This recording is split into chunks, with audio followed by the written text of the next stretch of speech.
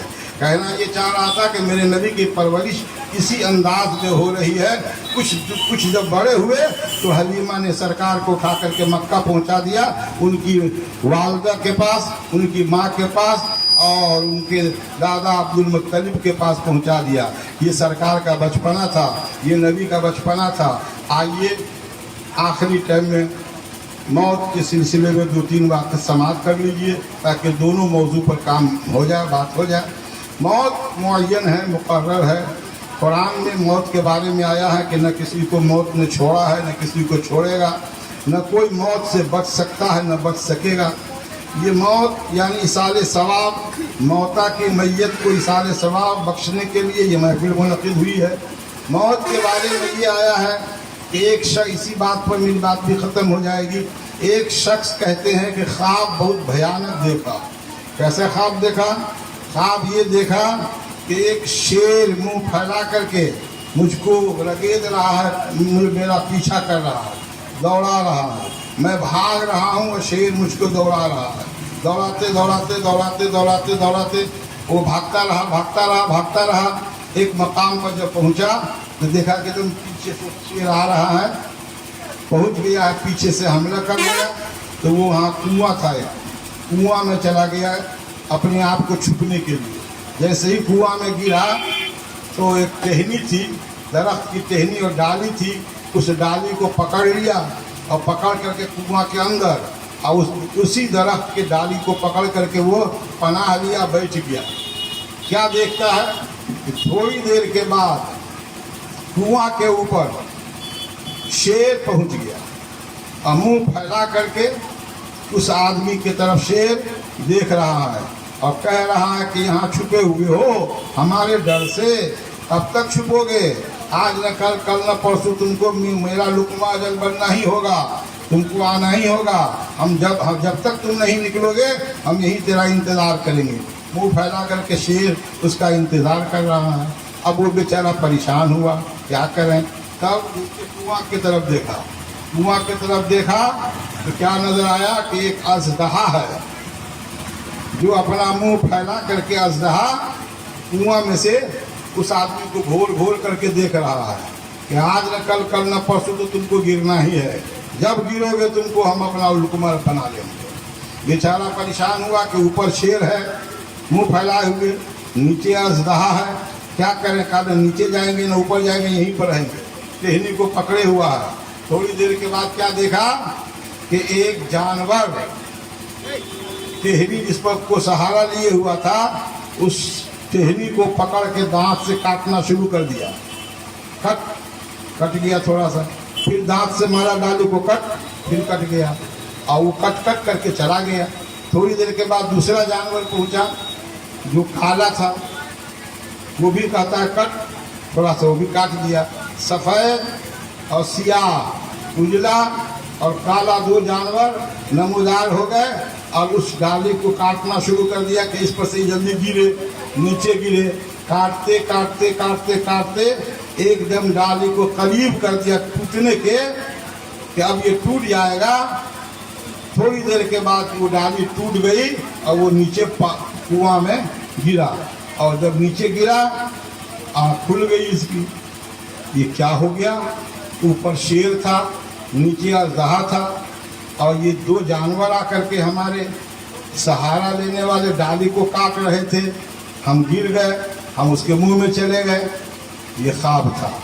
یہ بیچارہ پریشان اٹھا اور گیا ایک معوذ کے یہاں، فال نکالنے والے کے یہاں، تعویذ لکھنے والے کے یہاں گیا، کہا کہ حضور ایک فال بتا دیجئے، تعبیر نامہ بتا دیجئے۔ کہا کیا تعبیر ہے؟ کہا تعبیر یہ ہے کہ ایک شیر مجھ کو دوڑا رہا تھا، دوڑاتے دوڑاتے دوڑاتے وہاں پر کنواں میں جہاں ہم چھپے ہوئے تھے وہاں پہنچ گیا۔ اس کے بعد 2 جانور آ گیا، سفید اور سیاہ، ہم جس ڈالی کو پکڑے ہوئے تھے اس کو کاٹنا شروع کر دیا۔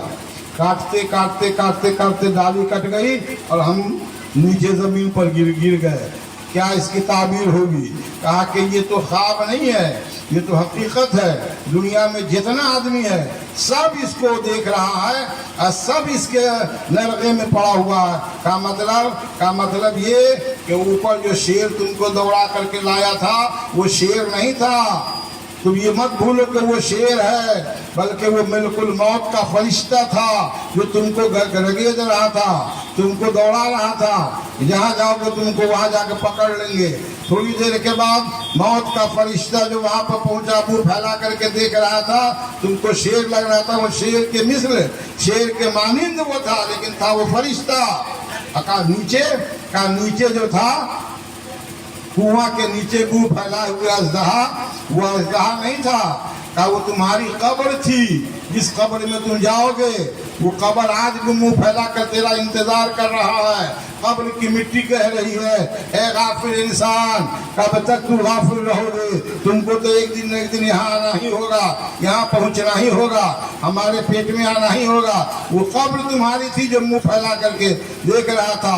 اور وہ جو چوہا سفید اور سیاہ تھا، وہ چوہا کیا تھا معلوم ہے؟ تمہارے زندگی کے لمحات تھے، تمہارے زندگی کے ایک رات سفید کے شکل میں اور ایک دن سفید کے شکل میں، رات کالی چوہا کے شکل میں، وہ تمہارے زندگی کے لمحات تھے، وہ تمہارے زندگی کے ایام تھے۔ یہ تو ہر آدمی کے ساتھ ہے، ہر آدمی اس سے گزر رہا ہے۔ قبر میں انتظار کر رہی ہے، قبر انتظار کر رہی ہے، اور شیر اسے ملک الموت کے شکل میں اسے دوڑا رہا ہے، اور چوہا ایک رات کے شکل میں اور ایک دن کے شکل میں جو تیری ڈالی کی زندگی کو کاٹ رہی ہے۔ ایک دن کٹتا ہے، دوسرا دن کٹتا ہے، زندگی کے لمحات کٹ جائیں گے، تم کو گرنا پڑے گا اور تمہیں قبر کے اندر جانا پڑے گا۔ میرے دوستو، موت کو اس کو کہتے ہیں، اور اس سے سب کو جوجھنا ہے، سب کو اس سے گزرنا ہے۔ اللہ تعالی ہم سارے لوگوں کو موت کو ہر وقت یاد رکھنے کی توفیق عطا فرمائے۔ موت ہر لمحہ یاد رکھیے، غافل نہیں ہوئیے گا۔ جو موت کو بھول گیا وہ غافل ہو گیا، اور غافل جو ہو گیا تو وہی آدمی دنیا اور مافیہ سے بے رابطگی ہو گیا۔ اس لیے موت کو ہر وقت یاد رکھیے۔ اللہ تعالیٰ آپ کو توفیق عطا فرمائے۔ طوفان نوح لانے سے چشم فائدہ دو بند ہی بہت ہے، اگر کچھ اثر کرے۔ وما علینا الا البلاغ۔ السلام علیکم، کھڑے ہوئیے، السلام پڑھیں۔